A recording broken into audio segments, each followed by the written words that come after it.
Baik, selamat pagi. Ketemu lagi dengan saya Irwan Petrus Simanjuntak.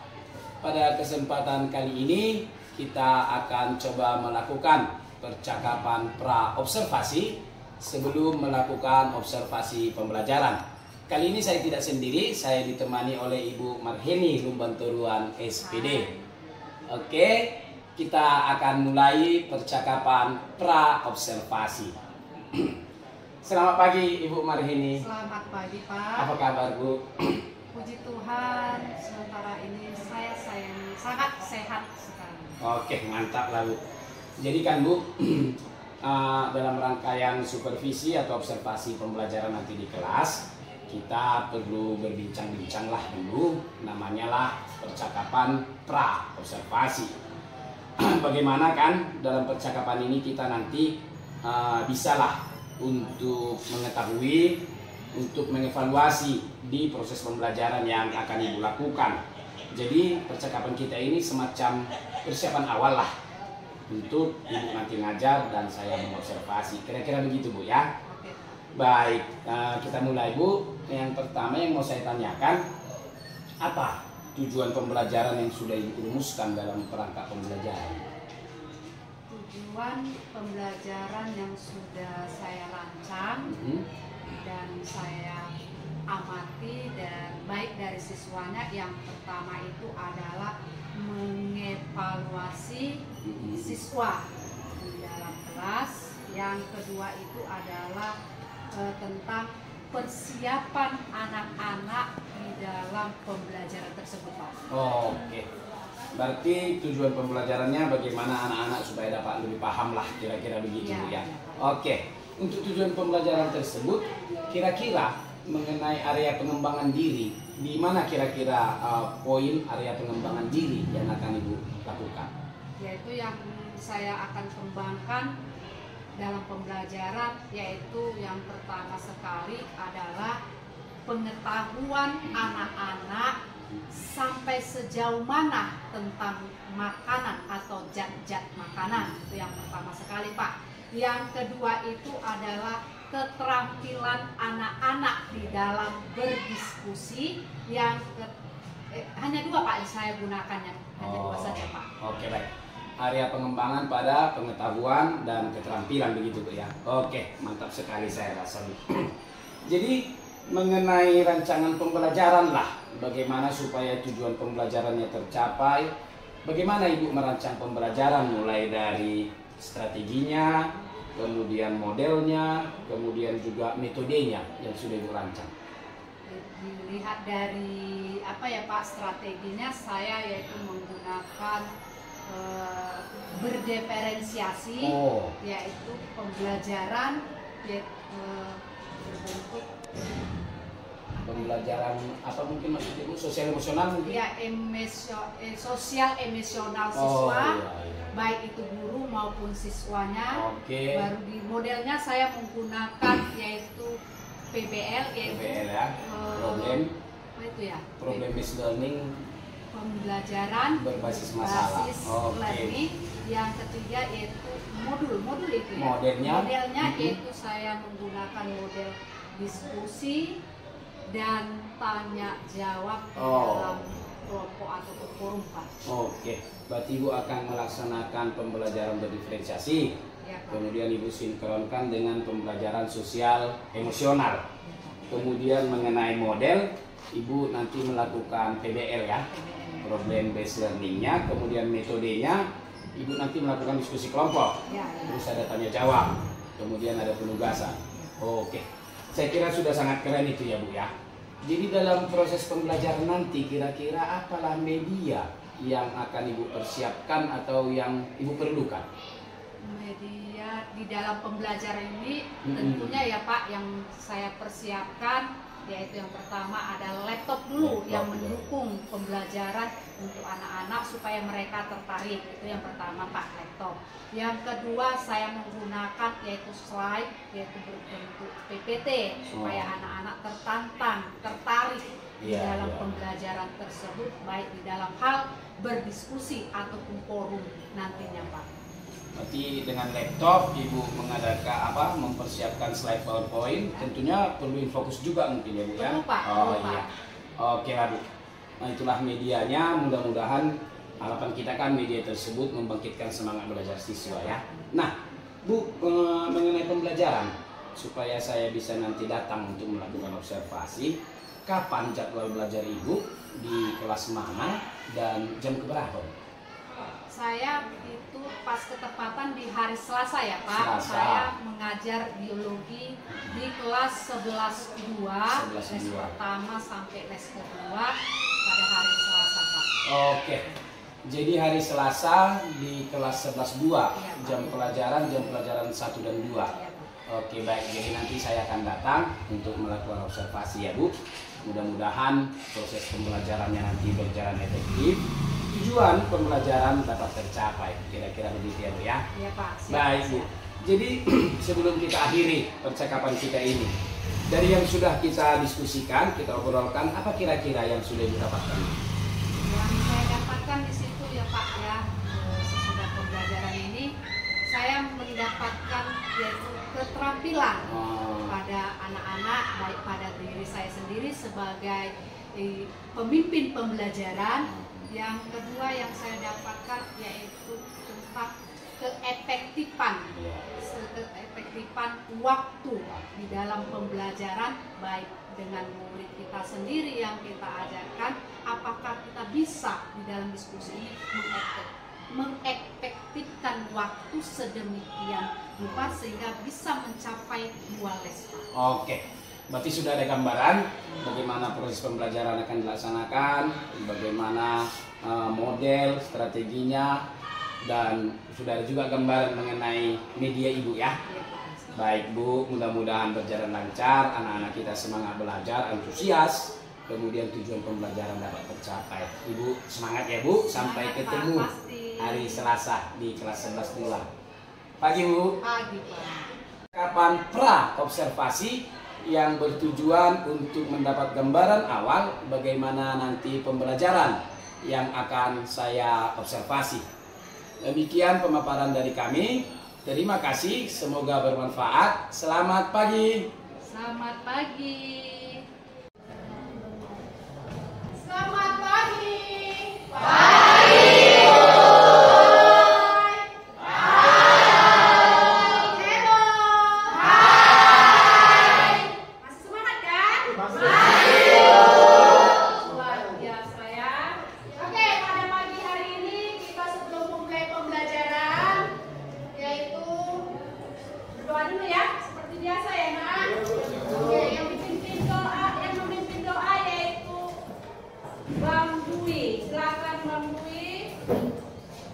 Siap gerak. Sebelum belajar dan sebelum memulai kegiatan pada hari ini, marilah kita belajar sesuai agama dan kepercayaan kita masing-masing. Berdoa dimulai.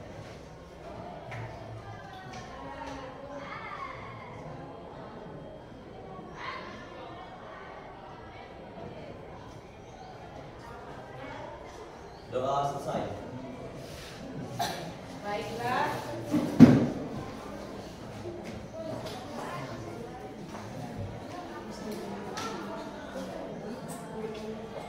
Pada pagi hari ini semua hadir. Ada yang tidak hadir? Ada Bu? Berapa orang, siapa aja itu?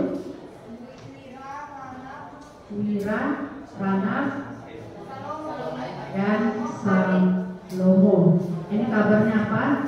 Alfa izin sakit kan? Wira sama Salomo itu Oh, kenapa? Berarti izin ya? Tiga-tiga izin. Belum tahu berarti Alfa aja ya. Karena satu temannya nggak tahu kabarnya, yang dua lagi izin ya. Oke baik, pada pagi hari ini kemarin Ibu sudah memberitahukan materi kita, yaitu tentang makanan dan sistem pencernaan makanan. Itu kemarin ya materi kita pada pagi hari ini, yaitu makanan dan sistem pencernaan makanan. Sebelumnya kemarin sudah saya bagi, yaitu kelompok kalian pakai apa itu namanya, kloter ya, nanti ditanggapi dengan baik aja, nggak usah sungkan ya. Di sini bebas kok membuat kritikan, tanggapan, itu semua bebas. Tapi sportif, jangan ada nanti anak-anak kami yang tersayang ada yang sakit hatinya, enggak ya? Kita di sini belajar, metodenya belajar ya. Nanti saling maaf-maafan kita ya. Oke, baiklah. Yaitu tentang makanan dan sistem pencernaan makanan. Pada umumnya manusia itu yaitu heterotrof. Artinya heterotrof adalah memperoleh makanan dari organisme lain, yaitu tumbuh-tumbuhan dan hewan. Ada dua kategorinya kan, tumbuh-tumbuhan dan hewan. Manusia nggak bisa menyediakan makanan untuk dirinya sendiri, tapi dari organisme lain. Makanan ini juga harus mengandung zat-zat gizi, harus mengandung zat gizi. Makanan sehat yaitu apa saja, itu ada 5 itu makanan yang mengandung zat gizi. Yang pertama apa itu? Harus ada karbohidrat, yang kedua protein, yang ketiga lemak atau lipid, yang keempat vitamin, dan yang kelima adalah mineral. Oke, baiklah, kita mulai diskusi ini ya. Diskusinya ya, sampai nanti ke bagian pencernaan makanan ya nak ya. Nah ini nanti di kelompok kemarin di kelompok 2 ya. Kalau nggak salah saya di kelompok 2 nanti sampai selanjutnya. Kita mulai aja ya, bisa ya? Udah bisa siap? Oke, kami persilakan dari forum 1 untuk membuka diskusi kelompoknya. Silakan.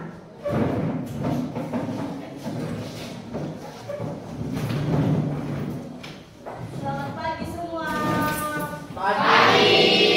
Baik, berdirinya kami di sini untuk berpresentasi, bukan berekspektasi yang tinggi, karena tingginya ekspektasi akan membuat sakit hati. Maka dari itu, perkenalkan, nama saya Ajentika Pratiwi. Di sini saya sebagai moderator. Di sebelah kiri saya ada. Perkenalkan, nama saya Dina Cayaningsi. Di sini saya sebagai penyaji 1. Dan di sebelahnya lagi ada Saya Sri Fadila sebagai penyaji 2. di sebelah kanannya lagi ada. Saya Jenadi sebagai penyaji 3. Saya Prabowo sebagai penyaji 4. Saya Bivitri Mukti sebagai penyaji 5. Nah, di sini kami akan mempresentasikan sebuah materi yaitu makan dan sistem pencernaan makanan. Nah, di sini sebelum memulai presentasi kami mempunyai 3 aturan. Yang pertama, selama berjalannya presentasi kami harap kepada kelompok-kelompok lain agar tertib. Dan yang kedua, jika memberi saran atau pertanyaan atau kritik agar masuk di akal dan dapat dicerna. Dan yang ketiga, kami hanya memberi kesempatan untuk satu kelompok 1 pertanyaan.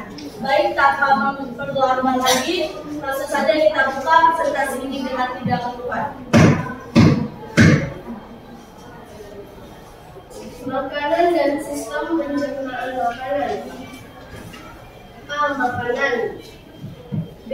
Zat-zat makanan. 1. Karbohidrat atau hidrat alam. A.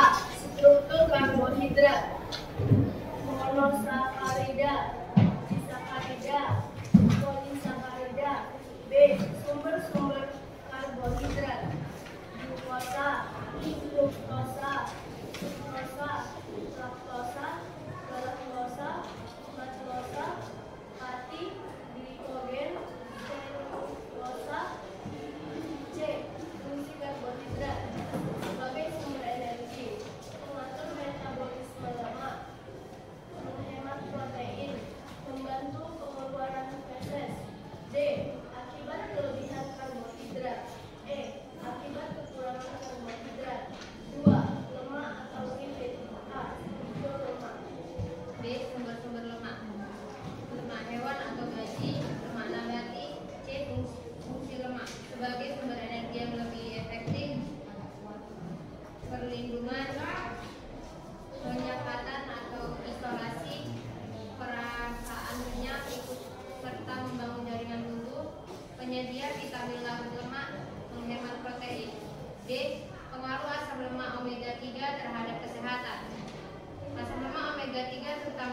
PPA dan DHA merupakan asam lemak esensial yang ternyata dipengaruhi baik terhadap kesehatan karena dapat mencegah dan menghambat pertumbuhan sel-sel kanker maupun memperbaiki tekanan darah, mencegah penyakit jantung, meningkatkan kekebalan tubuh, bahkan membantu perkembangan otak dan daya ingat.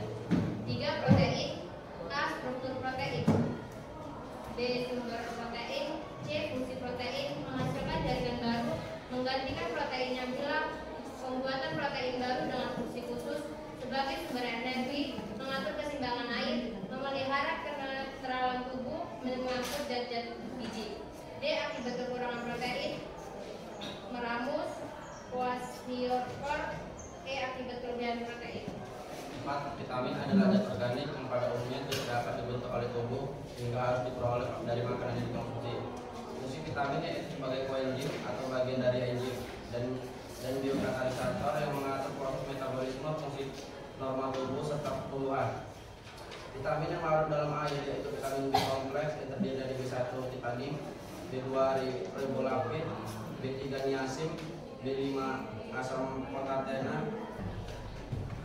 Baik, itulah tadi presentasi atau materi yang kami sampaikan. Kami membuka sesi tanya jawab, kritis atau memberi saran kepada kelompok yang ingin bertanya. Kami persilakan.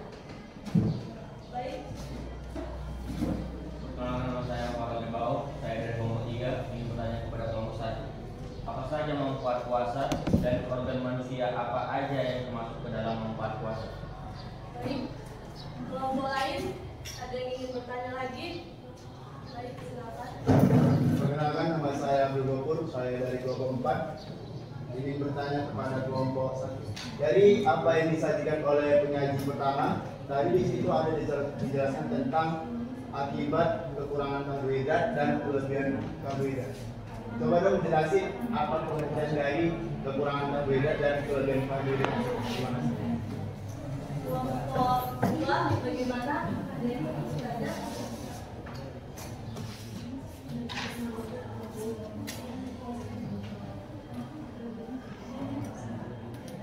Apa perbedaan antara karbohidrat sederhana dan kompleks?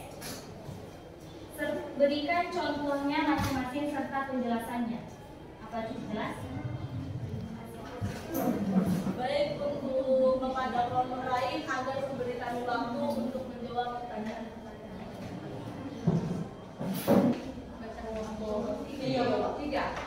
Kelompok 3 tadi pertanyaan si Farel, jelaskan kekurangan manfaat puasa dalam organnya, manfaat puasa dan apa aja yang termasuk organ apa aja yang termasuk dan apa saja yang aktif di dalam melakukan puasa itu ya Pak ya. Jadi apakah pengertiannya pengertian puasa. Pengertian puasa itu kayak sama juga ke dalam pengertian organ manusia. Ada Kan bukan pengertian, manfaat dan Manfaat ini. beda. Manfaat Manfaat itu beda. Beda. Manfaat dengan manfaat. Kan pengertian ya. Beda manfaat, beda pengertian. Kalau puasa ya tidak akan tidak pengertian gitu. Kalau manfaat itu beda lagi. Jangan sulit tanya.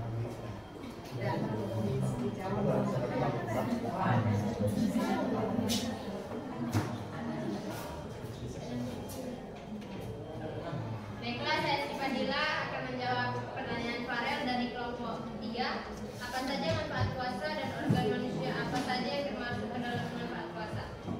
Beberapa manfaat puasa dan organ yang terpengaruh antara lain jantung, menurunkan tekanan darah, otak meningkatkan fungsi kognitif, pencernaan, memberikan waktu istirahat pada sistem pencernaan, meningkatkan sensitivitas insulin, dan membantu menjaga berat badan ideal. Imun, meningkatkan sistem kekebalan tubuh dan mengurangi peradangan kronis. Hati, membantu proses detoksifikasi dan regenerasi sel hati. Ginjal, meningkatkan fungsi ginjal dalam penyaring darah. Sekian. Baik, itu tadi adalah jawaban dari kami untuk pertanyaan yang ditanyakan oleh kelompok 3. Bagaimana pada kelompok 3 atau kelompok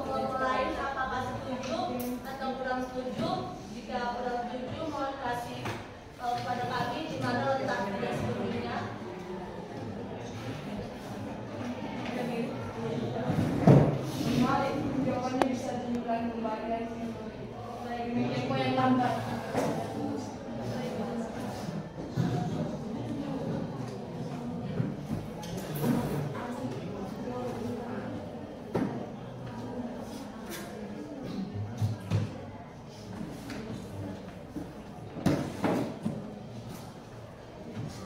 Puasa memiliki banyak manfaat bagi kesehatan tubuh, baik secara fisik maupun secara mental.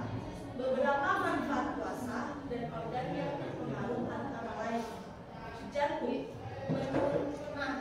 Moderator, bukankah seharusnya penyaji dulu semua berbicara baru moderator boleh berbicara? Kita belum ada ngasih. Baik, sekianlah presentasi dari kelompok kami. Jika ada kesalahan dan kekurangan mohon maaf karena kesempurnaan hanya berasal dari Tuhan. Baik, kami tutup presentasi hari ini dengan 3 ketukan.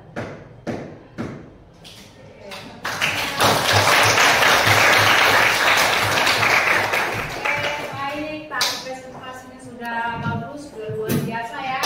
Semua semangat, semua ikut andil juga, mau memberikan pendapat, mau membuat kritikan, dan memberikan ide-ide yang cemerlang buat kelompok yang lainnya. Oke, ini saya rasa sudah cukup. Dari minggu depan kita lanjut ke kelompok 2 ya. Yaitu kita lanjut dan organ pencernaan. Tadi saya dengar sudah semua ambil juga berkolaborasi juga anak-anak kami kelompok 1, 2, 3 dan kelompok 4. Ingat, tadi kita sudah bahas tentang makanan yang sehat harus diawali dengan yang mengandung gizi, yang di dalamnya terdapat unsur-unsur makanan dari karbohidrat sampai ke mineral. Itu semua nanti di rumah agar kamu perhatikan pola makananmu, karena tadi kita sudah mempelajari semua tentang makanan sehat ya, baik dari pencernaan dimulai dari mulut, lambung dan seterusnya. Mudah-mudahan nanti semua anak kami dapat yaitu melakukan atau memakan makanan yang mengandung karbohidrat atau vitamin. Jangan kebanyakan karbohidratnya, tetapi vitamin mineralnya tidak ada ya. Oke, itu aja yang saya sampaikan kepada anak-anak kami. Mudah-mudahan minggu depan kelompok 2 lebih baik lagi, lebih semangat lagi untuk mempresentasikan presentasinya di ruangan ini ya. Oke, itu aja. Dan selamat pagi buat kita semua. Pagi, Bu. Selamat pagi. Mudah-mudahan minggu depan kita lanjut kembali lagi ya.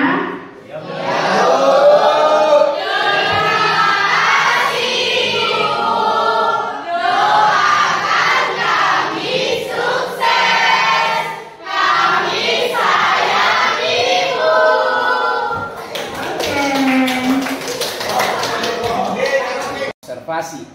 Hari ini bersama saya Irwan Petrus Simanjuntak dari SMA Negeri 1 Paluledong, calon guru penggerak angkatan 11 Kabupaten Labuan Batu Utara, bersama rekan saya Ibu Marheni Lumbantoruan dan dengan Ibu PP pengajar praktik saya Ibu Dwi Purwanti.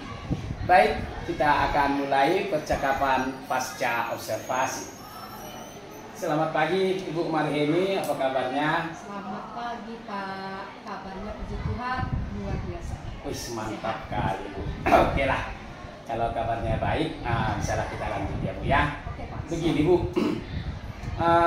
sebagai rangkaian lanjutan lah kan, kita kemarin sudah melakukan pra-observasi, kemudian saya juga sudah melakukan observasi ketika Ibu kemarin mengajar.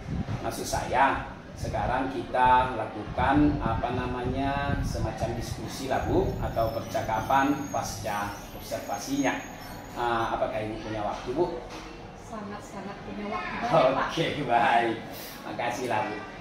Maksud saya gini Bu, sebelum lanjut kita ngobrolkan, kira-kira menurut Ibu apalah tujuan atau apalah yang ingin Ibu dapatkan dari percakapan kita ini? Tujuannya yang pertama sekali saya pastinya ya sharing tentang pembelajaran yang saya lakukan minggu kemarin. Saya ingin tahu prosesnya itu sampai di mana, dan saya juga ingin tahu tujuannya itu mengarah kemana. Yang selanjutnya yaitu perbaikan diri untuk saya, yaitu dalam arti saya ingin mendapatkan umpan balik. Oke, baik. Oke, mudah-mudahan ya. Yang mau saya tanyakan sama Ibu, bagaimana lah kesan yang Ibu alami, yang Ibu rasakan ketika pembelajaran kemarin? Kesannya yang paling utama yang saya rasakan lega dulu lah. Yang kedua, saya sangat bersemangat karena saya sudah mempersiapkan, yaitu salah satunya media pembelajaran atau apa ya, rencana pembelajaran di dalam ruang. Oke. Pas memang Bu, saya pun kemarin ketika di kelas melihat bahwa pengelolaannya berjalan efektif. Saya juga lihat penggunaan media yang digunakan kan. Yang berikutnya kira-kira kan kemarin kita sudah pra-observasi. Hal-hal yang sudah kita bahas ketika pra-observasi kemarin, menurut Ibu sudah tercapaikah lewat pembelajaran kemarin? Kalau menurut saya Pak, menurut saya karena Bapak tanya, saya akan jawab gitu Pak. Menurut saya sudah saya lakukan dengan yang terbaik gitu Pak. Oke deh, iya. Terus kalau tujuan pembelajaran, apakah menurut pengamatan Ibu tujuan pembelajaran yang Ibu tuliskan di RPP kemarin kan kita cek, tujuan pembelajaran itu kira-kira tercapai juga kah? Tercapai Pak. Tujuan pembelajaran Pak. Baik Bu, saya juga lihat kemarin proses belajar itu baik, anak-anak pun saya lihat antusiasnya, dan dari beberapa indikator tersebut saya yakin kok tujuan pembelajarannya dapat tercapai. Nah, selanjutnya Bu, menurut Ibu sendiri dari proses pembelajaran kemarin, apa menurut Ibu hal yang sudah baik? Dengan demikian kan kalau sudah baik akan kita pertahankan. Menurut Ibu sendiri gimana? Menurut saya pembelajaran itu sudah efektif ya Pak ya. Karena kita kan sudah merangsang anak-anak di dalam pembelajaran lebih semangat lagi mereka. Jadi semangatnya itu sama dengan ibu bapak guru yang mengajar mereka. Mereka juga harus semangat juga Pak. Nah di sini yang saya ingin anak-anak juga ininya berkolaborasi lah sama anak yang satu dengan yang lainnya dengan ibu bapak guru. Iya. Oke. Hal yang sudah baik ini tentunya sangat wajar kita pertahankan. Nah selanjutnya kan Bu, kalau ada hal yang baik itu yang harus kita pertahankan, kalau menurut Ibu, apalah kira-kira lagi yang mau kita perbaiki atau yang mau kita tingkatkan? Yang harus kita tingkatkan itu salah satunya adalah waktu. Manajemen waktu. Waktu ketika kita diskusi itu kan Pak, kayaknya sangat kurang. Waktu anak-anak ini untuk kelompok yang satu dan itu kan memakan waktu yang cukup banyak gitu Pak. Dan yang selanjutnya itu yaitu pembelajaran untuk anak-anak juga harus efektif mereka secepatnya membentuk kelompok supaya nanti berjalan dengan tepat waktunya ini Pak. Di sinilah selalu kesalahan kita Pak. Baik. Hal-hal itu yang sangat perlu ditingkatkan. Tentunya kan untuk bisa meningkatkan itu tentulah Ibu punya rencana lah area pengembangan pribadi kan. Bagaimana supaya bisa mengembangkan hal yang Ibu katakan tadi supaya lebih meningkat. Kira-kira apalah rencana Ibu yang akan Ibu lakukan untuk bisa meningkatkan di area pengembangan tadi? Pengembangan diri yang saya lakukan yaitu yang sekarang kan banyaknya iklan Pak, sampai kita masuk ke PNN, mendapatkan sertifikat, mengembangkan diri di dalamnya. Ini yang paling yang kedua kita adalah kerjasama antara rekan guru yang harus kita lakukan. Yang ketiganya kita harus belajar mandiri. Belajar mandiri. Dan yang keempat yang paling penting sekali Pak, yaitu dan orang tua, siswa harus sama merangkul kolaborasi, supaya bisa kita belajarnya dengan baik. Nggak mungkin kan Pak, anak-anaknya ini kita ajar tapi orang tuanya nggak mendukung anak-anaknya ini untuk belajar. Wih, keren kali. Yang saya lihat tadi, yang saya dengar, belajar mandiri, kemudian PMM ya Bu ya, memang sangat bermanfaat sekali, banyak pelatihan di sana. Itu juga diskusi sama rekan sejawat. Kemudian perlu juga bagaimana membina kolaborasi dengan orang tua gitu tadi Bu ya. Oke lah, keren sekali saya rasa. Tapi menurut Ibu kapan itu mulai akan Ibu laksanakan kira-kira? Dalam minggu ini lah Pak, segera lah Pak. Iya ya, kemarin segera. sudah kan Pak, ini pasti saya lakukan ya. Dalam minggu ini Ya, eksekusi. pokoknya dalam minggu ini udah siap lah nanti saya lakukan. Oke, mantap sekali. Nah, kalau untuk melakukannya dimulai dalam minggu ini, menurut Ibu ada nggak kira-kira entah siapalah yang mungkin bisa membantu, mendukung, atau mungkin sampai menginspirasi supaya semangat Ibu tetap menggelora dalam melakukan rencana yang baik tadi? Ya, ada Pak. Siapa kira-kira? Kita nggak bisa terlepas ya Pak. Namanya kita di lingkungan pendidikan atau di sekolah gitu belajar. Yang pertama kali itu adalah kepala sekolah. Iya ya. Nah, ini harus kepala sekolah yang mendukung apa kebutuhan ibu bapak guru di dalam pembelajaran, menyediakan aset-aset di sekolah untuk memfasilitasi ibu bapak guru. Yang kedua adalah rekan-rekan kita saat bekerja. Yang ketiga yaitu siswa juga Pak, juga, sangat mendukung sekali. Yang terakhir itu adalah lingkungan sekolah, individu yang ada di sekolah, baik itu dari satpam maupun penjaga sekolah, siapapun yang ada di lingkungan sekolah ini, itu Pak yang paling mendukung sekali Pak. Jangan kita anggap hanya di pembelajaran aja yang kita cari pendukung, tidak, tapi yang di lingkungan sekolah itu kan banyak, banyak sekali individunya. Artinya di sini ekosistem sekolah juga Pak, itu saya rasa Pak. Mantap. Takkan terasa sangat membantu dengan dukungan kepala sekolah, rekan sejawat, bahkan murid kita ya Bu, bisa menginspirasi kita untuk pengembangan diri. Keren sekali saya rasa Bu. Oke lah Bu, mudah-mudahan rencana Ibu ini dapat berjalan lancar ya Bu ya. Saya pun akan tetap dukung, saya pun akan coba sebisa mungkin kita bekerja sama ke depannya. Maksud saya, mungkin di lain waktu kita bisa diskusi lagi bagaimana kira-kira apa yang sudah Ibu rencanakan ini, bagaimana pelaksanaannya, bisa lagi diskusi lanjutan kita ya Bu. Oke. Kira-kira ada lagi Bu mau Ibu sampaikan? Saya rasa sudah jelas, nggak ada lagi Pak. Baik, karena sudah cukup. Semoga apa yang kita bicarakan hari ini, hasil observasi ini juga bisalah membantu Ibu dalam upaya peningkatan ke pembelajaran selanjutnya ya Bu. Tetap semangat ya Bu. Semangat deh. Oke Ibu, terima kasih. Selamat pagi Bu. Pagi Pak. Oke, terima kasih Bu. Baik, demikian percakapan pasca observasi yang sudah kami coba tampilkan. Semoga bermanfaat untuk pendidikan kita secara umum di Indonesia. Semangat pagi.